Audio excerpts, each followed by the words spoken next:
দেখুন, এই জয় তো নিশ্চিত ছিল। আমরা জানতাম তৃণমূল বিপুল ভোটে জয় করবে এবং অনেকটা সংখ্যা আসন বাড়াবে। যাই হোক, দু তিনটে আসন আমাদের ভুলের জন্য চলে গেছে, কিন্তু আগামী দিনে আমরা বিধানসভা নির্বাচনে দেখিয়ে দেবো সিপিএম তো বিজেপি তো ধুলে সাফ হয়ে গেছে, আর বিধানসভা নির্বাচনে খুঁজে পাওয়া যাবে। এই ভোটটা টোটালি অন্য রকমের ভোট। আর সবসময় এখানে হিন্দিভাষী ভাষারা লোক থাকে, একটা আবেগ থাকে ভগবান রাম মন্দিরকে নিয়ে এরা যেভাবে ইস্যু করেছিল, কিন্তু সেই ইস্যুটা কাজে দেয়নি। ভবানীপুর নিয়ে তো খালি ভোট হয় না, সারা বাংলা নিয়ে ভোট হয়েছে। আর নিশ্চিতভাবে আমি জানি ভবানীপুরে আমরা জয়লাভ করেছি, ভালো ভোটেই জয়লাভ করেছি।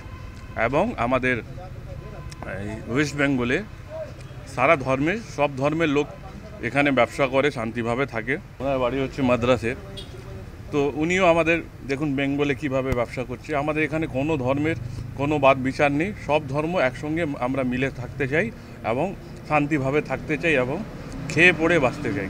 দেখুন, বিধানসভা নির্বাচনে আমাদের যুবরাজ নয়নের মুনি অভিষেক ব্যানার্জি কাফি আছে, সে বুঝে নেবে কীভাবে ভোট হয়, সে ভালোভাবে জানে। আর হাইয়েস্ট ভোটে 7 লক্ষেরও বেশি ভোটে উনি জয় লাভ করে দেখিয়েছেন কিভাবে ভোট করাতে হয় এবং কিভাবে শান্তিভাবে ভোট জিততে হয়। সেটা অভিষেকের উপর দায়িত্ব থাকবে, সে সব কিছুই বুঝে নেবে।